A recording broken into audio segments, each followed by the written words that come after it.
Assalamualaikum warahmatullahi wabarakatuh.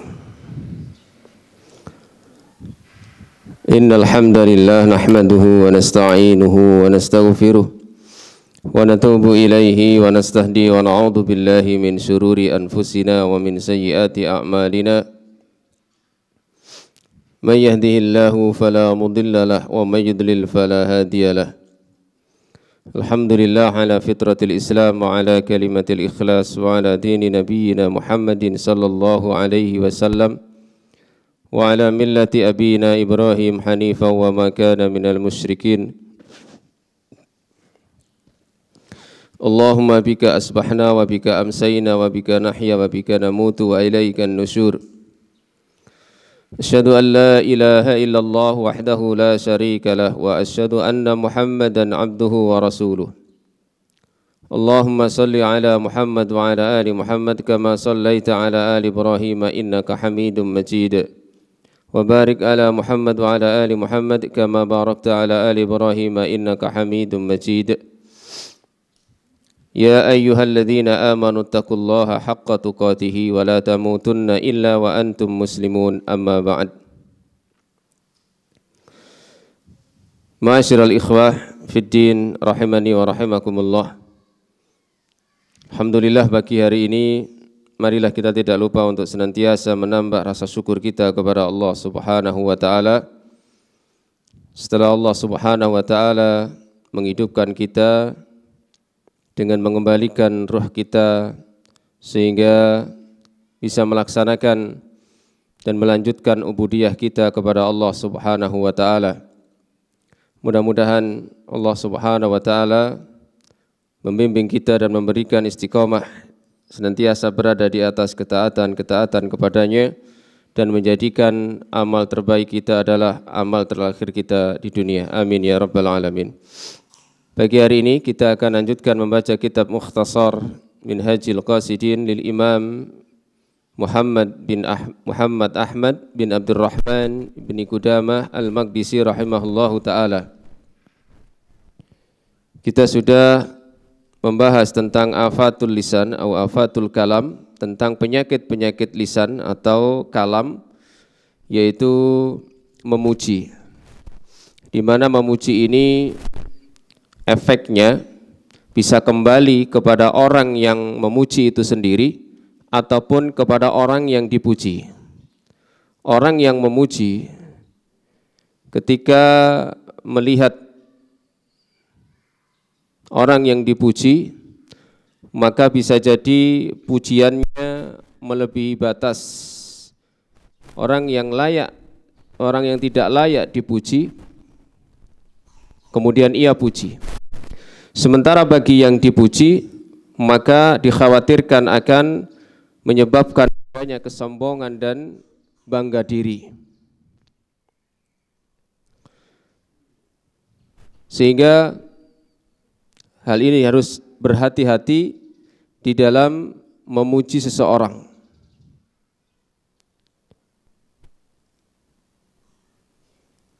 Kemudian berikutnya al-afatus saniyata asyarah. Penyakit yang ke-12 dari lisan adalah al-khata' fi fahwal kalam fi ma yartabitu fi umuriddin. Kesalahan dalam membicarakan yang berhubungan dengan agama. Kesalahan membicarakan tentang apa yang berhubungan dengan perkara-perkara agama. La siyama fi ma yata'allaqu billahi ta'ala, lebih-lebih yang berhubungan dengan Allah Ta'ala secara langsung. Wala yaqdiru ala taqwimil lafzi bidzalika, tidak akan mampu untuk menegakkan lafaz itu illa al ulama al fusaha, kecuali para ulama yang fasih. Faman qassara fi ilmin aw fasahatin, barang siapa yang pendek atau sedikit dalam ilmu dan kefasihannya, lam yakhlu kalamuhu aniz zilal, maka ucapannya tidak akan terlepas dari ketergelinciran. Lakin ya'fullahu anhu li jahlihi, tetapi Allah memaafkan ketidaktahuan dia. Misalu dzalika, contoh misalnya, ma ruwiya 'anin Nabi sallallahu alaihi wasallam, apa yang diriwayatkan dari Nabi sallallahu alaihi wasallam dalam hadis yang hasan sahih dikeluarkan oleh Imam Ibnu Majah dari Ibnu Abbas radhiyallahu anhuma. Annahu qala, bahwasanya beliau bersabda, la yakul ahadukum ma syaa Allah wa syi'ta. Janganlah salah seorang di antara kalian mengatakan atas kehendak Allah dan kehendakmu. Walakin liyakul, akan tetapi hendaknya dia mengatakan ma syaa Allahu tsumma syi'ta. Atas kehendak Allah kemudian kehendakmu. Ini yang bagi yang pernah belajar tentang kitab Tauhid pasti memahami hal ini, bahwa kita tidak boleh menyetarakan Allah Subhanahu wa taala dengan makhluknya. Tidak boleh menjadikan tandingan-tandingan lain bagi Allah Subhanahu wa taala. Nabi melarang kita mengucapkan kalimat yang menyetarakan kewenangan Allah Subhanahu wa taala. Seperti ucapan masya Allah wa syi'ta, atas kehendak Allah dan kehendakmu. Ini adalah ucapan seorang sahabat yang mendapatkan apa yang dia inginkan, kemudian menyampaikan rasa terima kasih kepada Allah sekaligus kepada Rasulullah SAW dengan kalimat, hal ini terjadi atas kehendak Allah dan kehendakmu wahai Rasulullah. Maka kemudian ditegur oleh Rasulullah SAW dalam kalimat yang lain, kul masya Allahu wahdah, ucapkan masya Allah saja. Jangan ditambahi, jangan diembel-embeli. Atau kalau mau mengucapkan masya Allah tsumma syi'ta, atas kehendak Allah kemudian atas kehendakmu. Jadi ada perbedaan dalam bahasa Arab, makanya di sini disebutkan wadzalika li'anna fil atfi, karena di dalam ataf al-mutlaq, yang mutlak, tasyrikan wa taswiyatan, itu ada pensyirikatan dan juga ada penyamaan. Huruf ataf misalnya wa, atau dalam bahasa kita dan. Muhammad dan Abdurrahman berangkat ke sekolah. Ini berarti sama-sama. Muhammad bareng dengan Abdurrahman. Ini ataf yang mutlak, maknanya tasyrikan, berserikat, bergabung, punya status yang sama.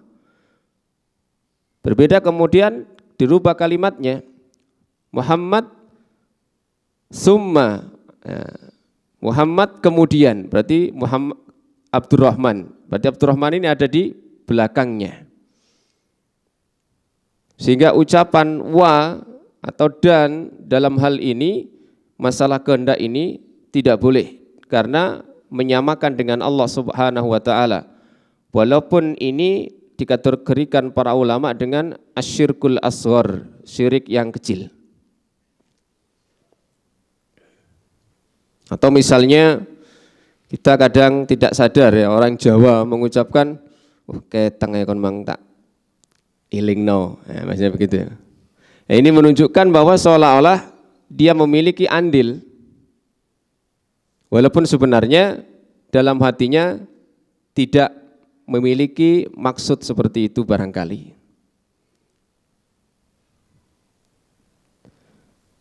Wa qaribun min dalika ingkaruhu 'alal khatib, dan yang mirip dengan itu adalah pengingkaran beliau terhadap seorang khatib yang menyatakan dalam ucapannya wa may ya'sihima faqad ghawa.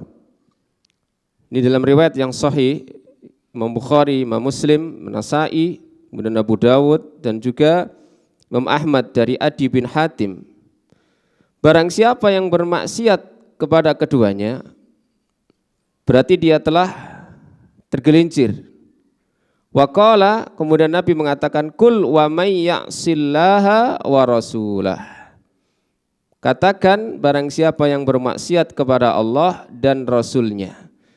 Ketika tidak bentuk dalam kata ganti secara langsung, wa may ya'sihima, barang siapa yang bermaksiat kepada keduanya, maka ini dipahami tadi tasyrikan wa taswiyah sebagai bentuk syarikat dan juga penyamaan, sehingga oleh Nabi dipisah. Wa may ya'sillaha wa rasulah, barang siapa yang bermaksiat kepada Allah dan Rasulnya. Kalau tadi dan yang pertama itu memang secara mutlak ya, menunjukkan tasyrik dan taswiyah. Nah, di sini tidak secara mutlak karena sebelumnya ada kesalahan, yaitu dengan dibentuk kata ganti langsung dengan keduanya. Barang siapa yang bermaksiat kepada keduanya. Tetapi tadi beliau menyatakan bahwa ya'fullahu anhu li jahlihi. Allah memaafkan karena kejahilan. Namanya orang tidak ngerti. Kadang-kadang sabkul lisan, kadang-kadang terselip kata-kata yang sebenarnya kalau hatinya ditanya tidak bermaksud seperti itu. Wa qala sallallahu alaihi wasallam, dan juga Nabi sallallahu alaihi wasallam bersabda dalam riwayat Imam Bukhari ya, juga Imam Ahmad dari Ala bin Abi, dari abahnya dari Abu Hurairah, la yakul ahadukum abdi wa amati, janganlah salah seorang di antara kalian mengatakan hambaku dan budakku. Amah itu istilah untuk budak perempuan.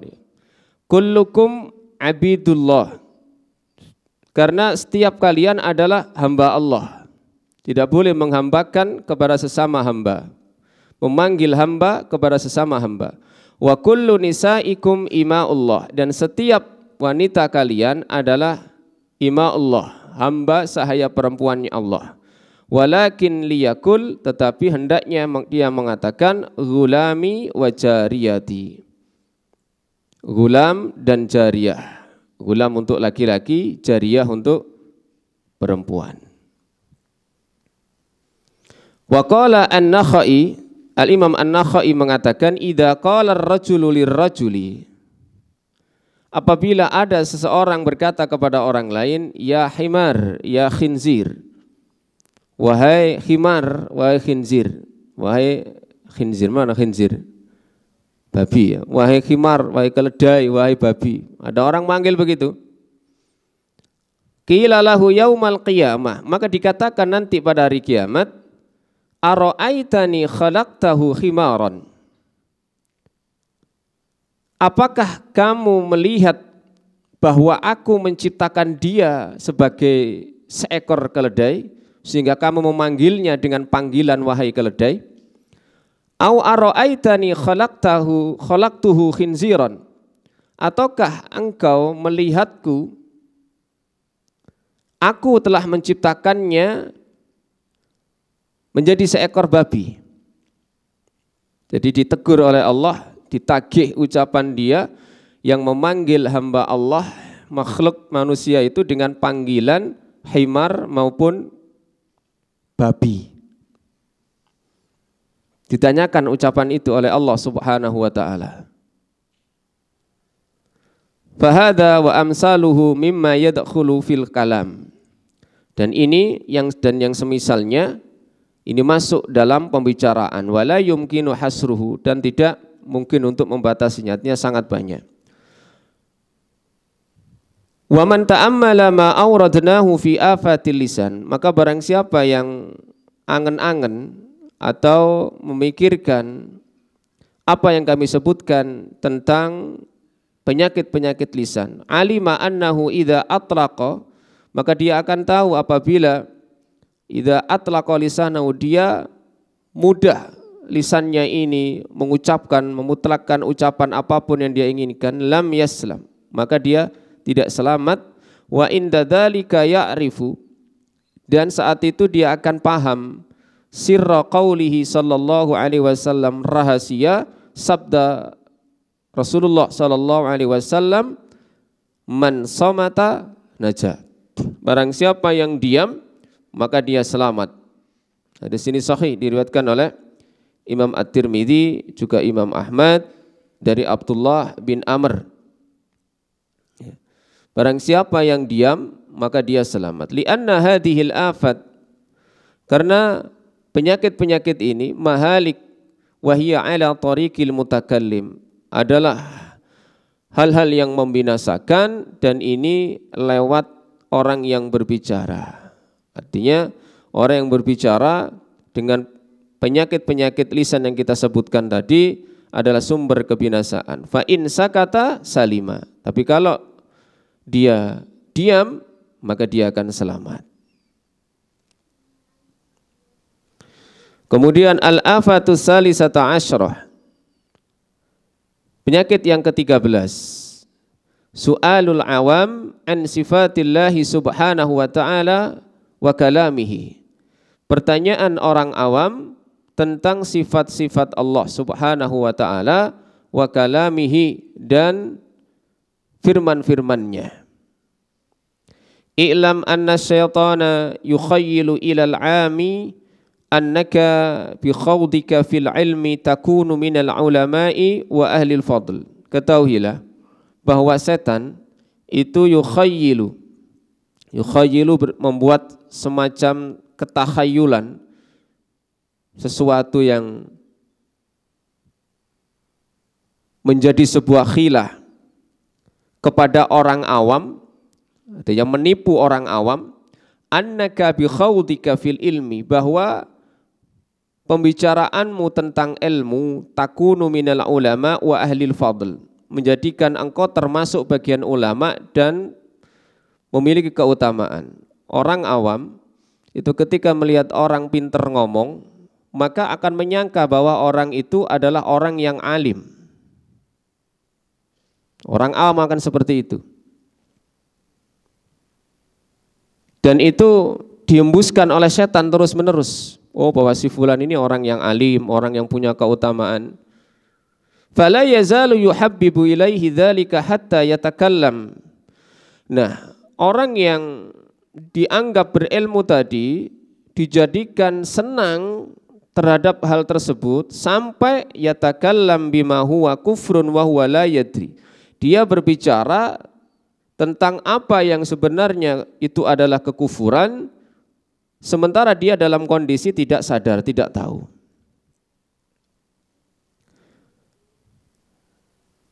Qala Nabi sallallahu alaihi wasallam, Nabi sallallahu alaihi wasallam bersabda, yushakun nas an yas'alu hatta yaqulu hadza Allah khalaqal khalqa faman khalaqallah.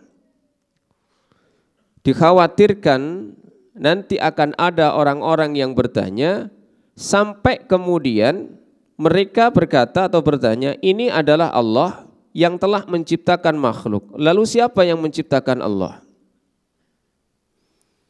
Jadi ada orang yang pinter ngomong, ya, karena memang ini sudah zaman yang pernah disampaikan oleh Nabi SAW ketika beliau menyampaikan kepada para sahabat, antum fi zamanin qalilun khutaba'uhu kasirun ulama'uhu. Kalian wahai sahabatku berada di sebuah zaman yang sedikit orang pinter pidato tapi banyak ilmunya, banyak ulamanya.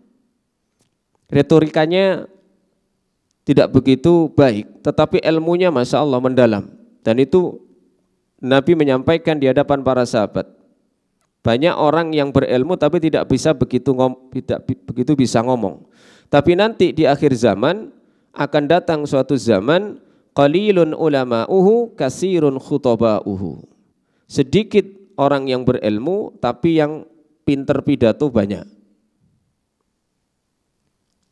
Sehingga orang awam menyangka orang yang diam tidak banyak berkata dianggap sebagai orang yang tidak berilmu. Sementara orang yang banyak bicara dianggap berilmu. Maka kemudian hal tersebut terus dihembuskan oleh syaitan. Sampai kemudian ada mereka yang bertanya, ini adalah Allah yang menciptakan makhluk. Lalu siapa yang menciptakan Allah? Fasu'alul awam an ghawamidil ilmi. Pertanyaan orang awam tentang ilmu-ilmu yang samar, a'dhamul afat, adalah penyakit yang paling besar. Sebab kalau kemudian ada pertanyaan seperti itu, karena tadi yang ditanya merasa dianggap sebagai ulama, dia akan bisa jadi jawab juga. Dan ini hampir mirip dengan hadis yang lain yang diriwayatkan oleh Imam Bukhari, ketika ada seorang mendapati dalam hatinya, ya, yang menciptakan ini adalah Allah, siapa yang menciptakan ini? Allah. Sampai pertanyaan puncak, siapa yang menciptakan Allah? Maka kata Nabi, hendaknya dia mengucapkan amantu billah atau beristiadah, aku beriman kepada Allah. Kalau sampai ada terbersit dalam hati, oh ini yang menciptakan semuanya ada Allah, kekuasaan Allah. Muncul pertanyaan akhir, lalu siapa yang menciptakan Allah? Berarti itu adalah bisikan syaitan. Id al-wajib alaihim at-taslim. Kenapa? Karena yang wajib bagi orang awam tentang nama-nama dan sifat Allah itu adalah menerima, taslim. Fal aula bil ami al imanu. Maka yang lebih utama bagi orang awam adalah beriman bima warada bihil Quran, dengan apa yang disebutkan Al-Quran. Summa taslim, kemudian menerima lima ja'a bihi Rasulullah sallallahu alaihi wasallam, dari apa yang dibawa oleh Rasulullah sallallahu alaihi wasallam, min ghairi bahsin, tanpa membahasnya. Jadi tentang nama-nama dan sifat-sifat Allah, mengimani apa adanya, ya, apa yang Allah sebutkan dalam Al-Quran, dan juga taslim, pasrah, menerima apa yang dibawa oleh Rasulullah sallallahu alaihi wasallam. Makanya pertanyaannya tentang nama dan sifat Allah itu dibatasi. Kaidahnya disebutkan oleh para ulama bahwa bila takyifin, tanpa bertanya bagaimana, wala tamsilin, tanpa memisalkan, wala ta'tilin, juga tanpa meniadakan, ya. Sehingga selamatlah orang awam. Sebab nanti kalau sampai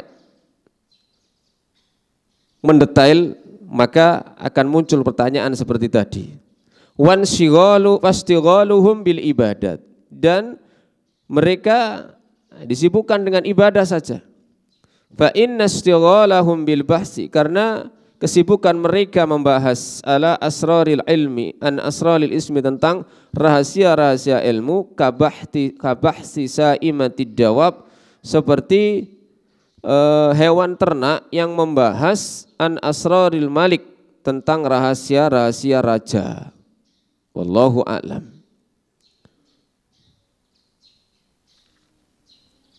Ya. Jadi tentang nama-nama dan sifat-sifat Allah, Ahlussunnah wal Jamaah sudah memiliki kaidah yang insya Allah sudah kita pahami bersama, bahwa kita memperlakukan nama-nama dan sifat-sifat Allah sebagaimana apa yang diterangkan oleh Allah di dalam Al-Quran dan juga oleh Rasulullah sallallahu alaihi wasallam. Kemudian berikutnya Kitabu Dhammil Ghadab wal Haddi wal Hasad, tentang celaan terhadap sifat ghadab, marah, dan juga iri dan dengki. I'lam annal ghadaba sya'latun minan nar. Ketahuilah bahwasanya marah itu adalah potongan atau bongkahan dari api. Wa annal insana yanza'u fihi 'indal ghadab irkun ila syaitan al-la'in. Dan bahwasanya manusia itu ketika marah berarti dia telah menyerahkan, mencabut irkun, satu urat, kemudian diserahkan kepada setan yang terlaknat. Haitsu qala, di mana Allah berfirman, khalaq, dengan menceritakan ucapan iblis, Khalaqtani min nar wa khalaqtahu min tin. Engkau ciptakan aku dari api dan engkau ciptakan Adam dari tanah. Fa inna sya'nat tini as-sukun wal waqar. Tanah itu memiliki sifat as-sukun, tenang, wal waqar, berwibawa. Wa sya'nun nar at-taladdi wal isti'al. Sementara api itu memiliki sifat bergejolak dan menyala, berkobar. Wal harakah wal ittirab, bergerak dan goncang. Ini Ibnu Qayyim Al-Jauziyah rahimahullah ta'ala memiliki kitab khusus yang membahas tentang bantahan terhadap iblis yang mengatakan ana khairun minhu khalaqtani min nar wa khalaqtahu min tin. Aku lebih baik darinya, engkau ciptakan aku dari api, engkau ciptakan Adam dari tanah.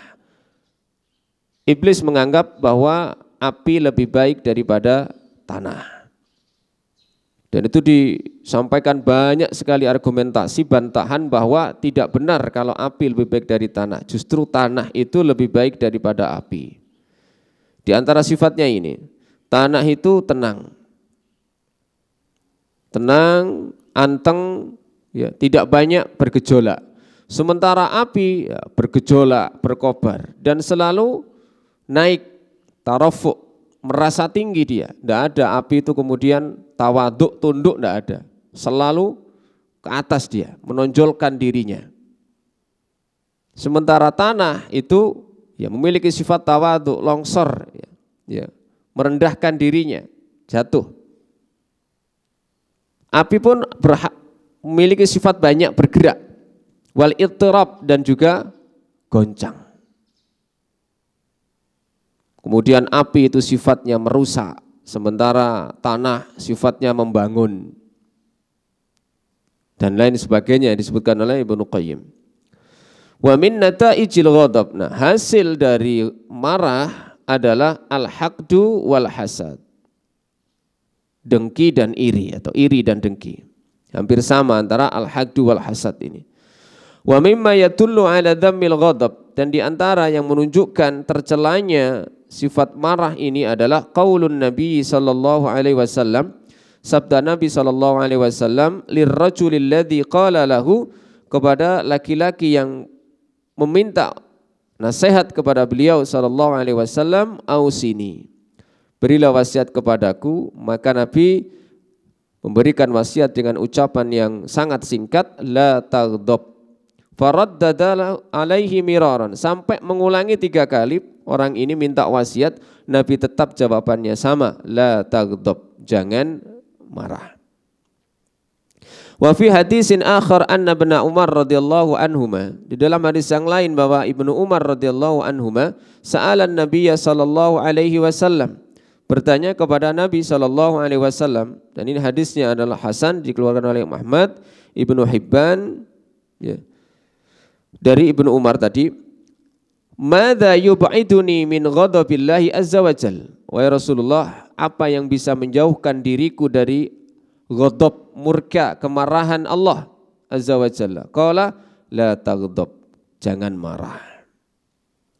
Wa fil muttafaq alaihi min hadisi Abdullah bin Mas'ud radhiyallahu anhu qala, di dalam hadis yang disepakati kesahihannya dari hadis Abdullah bin Mas'ud radhiyallahu anhu, ia berkata, qala Rasulullah sallallahu alaihi wasallam, Rasulullah sallallahu alaihi wasallam bersabda, ma ta'udduna bisur'a fikum, apa yang kalian anggap orang yang kuat gelut di antara kalian, di tengah-tengah kalian. Qultu alladzi la tasra'uhu rijal, kata Ibnu Mas'ud, orang yang tidak pernah kalah dalam gulat, wahai Rasulullah. Tidak ada yang bisa mengalahkan dia, itu orang yang kuat. Qala, maka Nabi menjawab, mengatakan, laisa syadidu bisur'ah, bukan orang yang kuat itu yang menang kalau gelut. Innamas syadidul ladzi yamliku nafsahu indal ghadab, sesungguhnya orang yang kuat itu adalah orang yang bisa menguasai dirinya di saat marah. Ini hadis yang sahih diriwayatkan oleh Imam Muslim dari Abdullah bin Mas'ud tadi. Wa an Ikrimah fi qaulihi ta'ala, dan dari Ikrimah tentang firman Allah Ta'ala surat Ali Imran ayat yang ke-39, wa sayyidaw wa hasura, sebagai sayyid dan juga hasur. Hasur itu bujangan.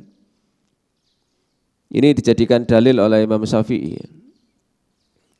Ini Yahya ya. Nabi Yahya disebut itu sayyidan wa hasuran wa nabiyya. Bagaimana hukumnya orang yang bujang? Tidak masalah, wong nabi aja ada yang bujang, dipuji oleh Allah.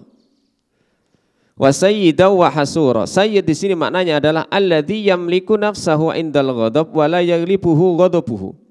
Sayyid itu artinya adalah yang menguasai nafsunya, jiwanya, dirinya ketika marah dan tidak dikalahkan oleh marahnya. Ini makna sayyid yang ditafsiri oleh Ikrimah. Wakila inna dzal qarnain, diceritakan sesungguhnya Dzulqarnain. Dzulqarnain ya, ini yang diceritakan oleh Allah dalam surat Al-Kahfi. Laqiya malakan minal malaika, pernah berjumpa dengan seorang malaikat dari kalangan malaikat Allah. Ya. Perjumpaan ini bisa jadi ya karena malaikat itu menyerupakan dirinya dengan manusia, tidak dalam bentuk rupa aslinya. Faqala alimni ilman, kemudian Dzulqarnain ini berkata kepada malaikat tadi. Bisa jadi malaikat juga mengaku dengan istilah Rasul, misalnya sebagaimana dalam hadis ketika ada seorang yang ingin pergi ke sebuah kampung menziarahi saudaranya, ini mengaku bahwa dia adalah malaikat setelah bertanya, alimni ilman, ajari aku tentang ilmu, azdadu bihi imanan wa yakinan, yang aku bisa menambah dengan ilmu itu keimanan dan keyakinan. Qala, jawab malaikat itu, la taghdab, jangan marah. Fa inna syaitana aqdaru ma yakunu ala ibni Adam hina yaghdab. Karena setan itu lebih mampu untuk menguasai anak Adam ketika dia marah. Faruddal ghadab bil kadhmi, maka lawanlah marah dengan menahannya. Wasakkinhu bitta'uddah, kemudian redakan dia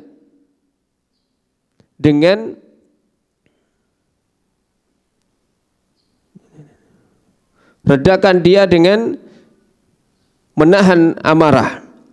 Wa iyyaka wal ajalah, hati-hati jauhilah tergesa-gesa. Fa innaka idza ajalta, karena sesungguhnya bila engkau tergesa-gesa, akhtata haddaka, engkau akan salah dalam langkahmu. Wa kun sahlan layyinan, jadilah engkau orang yang memudahkan, orang yang lemah lembut, lil qarib, untuk orang-orang yang dekat, wal ba'id, dan untuk orang yang jauh. Wala takun jabbaran anidan, dan janganlah kamu menjadi orang yang jabar, bengis, anidan, dan yang suka menentang. Ini hikayat, cerita dari seorang Dzulqarnain, raja yang Allah abadikan namanya dalam Al-Quran, ya, ketika bertanya kepada seorang malaikat tentang sesuatu yang bisa menambah iman dan keyakinan, yaitu dengan tidak marah. Wakila inna iblis la'anahullah, dan diceritakan bahwa iblis, sungguhnya iblis la'anahullah, Allah melaknatnya, badali Musa alaihi salam, ini menampakkan dirinya kepada Musa alaihi salam. Faqala ya Musa iyyaka wal hidah, wahai Musa jauhilah marah. Fa inni al'abu birrajul al-hadid kama yal'abu sibyan bil kurah, karena aku akan mempermainkan orang yang keras, orang yang suka marah, sebagaimana anak kecil mempermainkan bola. Wa iyyaka wan nisa, Kemudian hati-hatilah terhadap para wanita. Fa inni lam ansib fakhan qattu asbat fi nafsi min fakhin ansabuhu bimra'atin. Hati-hatilah terhadap kaum wanita karena aku tidak menancapkan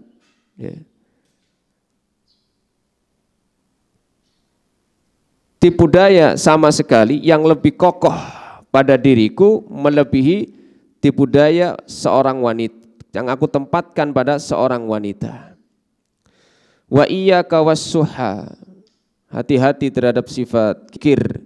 Fa inni ufsidu ala sahih ad-dunya wal akhirah, karena aku akan merusak orang yang kikir itu dunia maupun akhirat. Wa kana yuqalu ittaqu al-ghadab, dan pernah dikatakan ittaqu al-ghadab, jauhilah marah, hati-hatilah terhadap marah ini. Fa innahu yufsidul iman, karena akan merusak iman. Kama yufsidus sabru al-asal wal ghadab aduwul aqli, sebagaimana sabar ini merusak madu. Wal ghadab aduwul aqli, sudah sabar merusak madu itu kalau enggak segera diambil ya akan menjadi lebah. Wal ghadab aduwul aqli, dan marah adalah musuh akal. Wa haqiqatul ghadab, dan hakikat marah ini kemudian dibahas tentang hakikat marah adalah ghilyanu damil qalbi li talabil intiqam, mendidihnya darah hati untuk meminta pembalasan, untuk membalas. Jadi ketika darah ini mendidih, bergejolak dengan tujuan untuk membalas.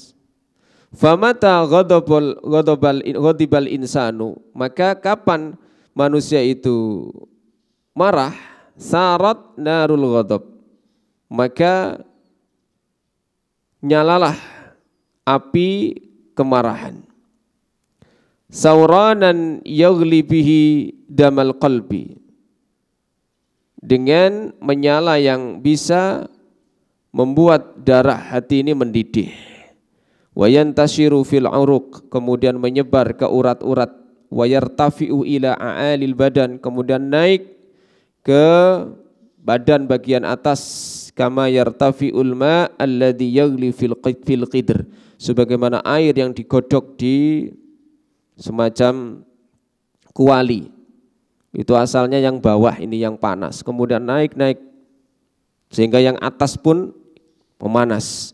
Walidzalika yahmarrul wajhu wal ainu wal basyarah, karena itulah ketika orang marah itu wajahnya memerah, matanya memerah, kulitnya juga memerah. Wa kullu dzalika yahki launa ma wara'ahu min humratid dam, dan ini menunjukkan warna apa yang ada di balik itu dari merahnya darah. Jadi darah itu sudah merah, kemudian tadi digodok dengan marahnya tadi, sehingga kemudian mendidih, sehingga nampak dari luar. Kama tahkiz zajajah launa ma fi zujajah launu ma fiha, sebagaimana kaca yang bisa menampakkan warna apa yang di dalamnya. Wa inna ma yanbasitud dam idza ghadiba ala man dunahu wastash'ara al-qudrah alaihi, dan darah itu akan terlihat seperti mengalir gitu, apabila marah, dan wastash'ara al-qudrah alaihi, dia merasa mampu untuk melampiaskan marahnya. Fa in kana al-ghadab sadara mimman fawqahu, tapi kalau marah ini muncul dari orang yang di atasnya, wa kana ma'ahu ya'sun minal intiqam, ya, kemudian dia tidak bisa membalas, maka tawallada minhu inqibadud dami min dhahiril jildi ila jawfil qalbi, maka ini akan melahirkan terpendamnya darah, tertahannya darah dari kulit bagian luar sampai ke relung hati ke dalam hati, fasara haznan atau huznan, sehingga menjadi sebuah kesedihan. Jadi kalau marah itu ditujukan kepada orang yang lebih atas, maka dia tidak bisa melampiaskan marah itu, sehingga marah itu dia pendam, sehingga menjadi tertahannya atau menggumpalnya darah sampai ke dalam hatinya, sehingga menjadi sebuah kesedihan saja. Walidzalika yasfarrul laun wa in kana al-ghadab min nadirin yasukku fihi. Dan warnanya menjadi kuning ya, walaupun marah itu ya, tetap ada. Jadi orang kalau kondisinya, statusnya di atas, maka dia marah, bisa saja dia melampiaskan marahnya kepada bawahannya. Tapi kalau orang yang bawah ini marah kepada orang yang atas, hanya sekedar ditahan saja. Fayahmarru wa yasfarru wa yattarifu fal intiqam huwa quwwah li quwwatil ghadab wan nasu fi quwwatil ghadab ala darajat.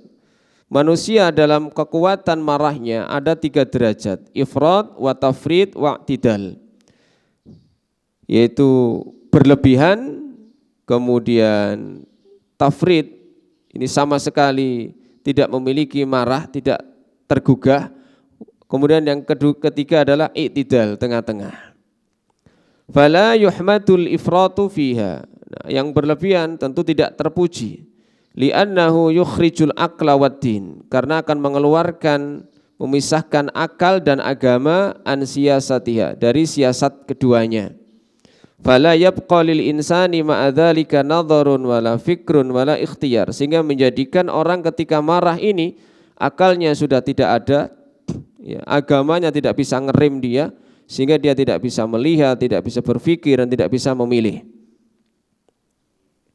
Wa tafrid fi hadhil quwwah aidan madmum, sementara tafrid dalam hal ini itu juga tercela. Li'annahu yabqa la hamiyata lahu wala ghaira, karena dia tidak memiliki penjagaan dan tidak memiliki semangat ghirah. Wa man faqadal ghadab bil kulliyah, siapa yang kehilangan marah secara keseluruhan, ajaza an riyadhati nafsi, maka dia lemah dalam meriyadhah jiwanya. Id ar-riyadhatu innama tatimmu bitasallutil ghadab, karena riyadhah itu menjadi sempurna ketika dia menguasai marah ala syahwah, atas syahwatnya. Fayaghdabu ala nafsihi indal mail ila syahwat al-khasisa, sehingga dia akan memiliki rasa marah kepada jiwanya ketika jiwanya ini condong kepada syahwat. Nah, kalau orang sudah enggak memiliki rasa marah, maka dia tidak akan bisa mencela dirinya ketika menuruti syahwatnya. Sehingga di dalam Al-Quran itu disimpulkan oleh para ulama, yang namanya nafsu itu ada nafsu yang disebut dengan al-lawwamah. Fala uqsimu bin nafsil lawwamah, ada nafsu yang al-lawwamah, dari kata-kata lama yalumu yang artinya mencela. Ada nafsu itu yang lawwamah, tukang mencela, banyak mencela. Artinya apa? Ini tergolong nafsu yang baik. Dia mencela jiwanya sendiri. Kenapa kok dia melakukan kebajikan hanya sedikit? Kenapa ketaatan yang dilakukan kok hanya seperti ini? Ketika tergelincir dalam maksiat, kenapa kok jiwanya sampai tergelincir ke dalam maksiat? Jadi jiwa ini mencela. Ada namanya an-nafsu al-ammarah bisu. Ini jiwa yang selalu menyuruh kepada kejelekan. Ada an-nafsu al-mutmainnah. Ada nafsu yang sudah tenang, seimbang, condong selalu kepada kebaikan-kebaikan. Nah, kalau tidak memiliki rasa marah, sehingga dia tidak bisa memiliki an-nafsul lawwamah tadi yang mencela dirinya ketika condong kepada syahwat. Fafaqdul ghadab madmum, maka tidak memiliki rasa amarah pun tercela. Fayam bagi an yatrubal wasat bainat tariqain, maka seharusnya yang dituntut adalah al-wasat, tengah-tengah di antara ifrat dan tafrid tadi. Jadi tetap, kenapa? Karena akan memiliki rasa ghirah, semangat terhadap agama ini kalau dia memiliki rasa marah. Hanya saja bisa memilah-milah. Nabi SAW tentu saja adalah contoh terbaik bagi kita. Beliau tidak marah kecuali apabila syariat Allah itu dilanggar atau dihinakan. Kalau tidak memiliki rasa marah, tentu tidak memiliki tadi kata beliau hamiyah dan ghirah, tidak memiliki penjagaan terhadap agama ini dan juga tidak memiliki kesemangatan, termasuk kepada dirinya sendiri. Ya. Memang yang dibahas di sini adalah dirinya sendiri, tidak membahas tentang masalah syariat agama yang misalnya dilecehkan atau dia apa enggak. Ini adalah pada dirinya sendiri. Sehingga kalau tidak bisa mencela dirinya sendiri yang misalnya condong kepada syahwat, maka dia tidak bisa berhenti dari itu. Karena dia sudah merasa nyaman untuk syahwat. Ya, dia tidak memiliki rasa marah terhadap dirinya sendiri. Kenapa saya kok begini? Kenapa saya hanya begini? Kenapa saya melakukan itu? Ini kan berasal dari marah, tapi marah kepada dirinya sendiri. Wa'lam annahu mata qawiyat narul ghadab wal tahabat. Ketahuilah bahwasanya saat api marah ini menguat dan bergejolak, a'mat sahibaha, akan membutakan pelakunya, wa asammathu an kulli mau'idhah, dan menjadikan dia tuli dari semua mau'idhah, nasihat. Li'annal ghadab yartafi'u ila ad-dimagh, karena marah ini akan naik ke otak. Fayughatti ala ma'adinil fikri, dan menutupi pikiran. Wa rubbama ta'adda ila ma'adinil hissi, dan kadang-kadang juga melampaui batas pada fisik. Fatadlimu ainuhu hatta la yara bi ainihi, sehingga fatadlimu ainuhu, matanya pun gelap sehingga tidak bisa ia melihat dengan matanya.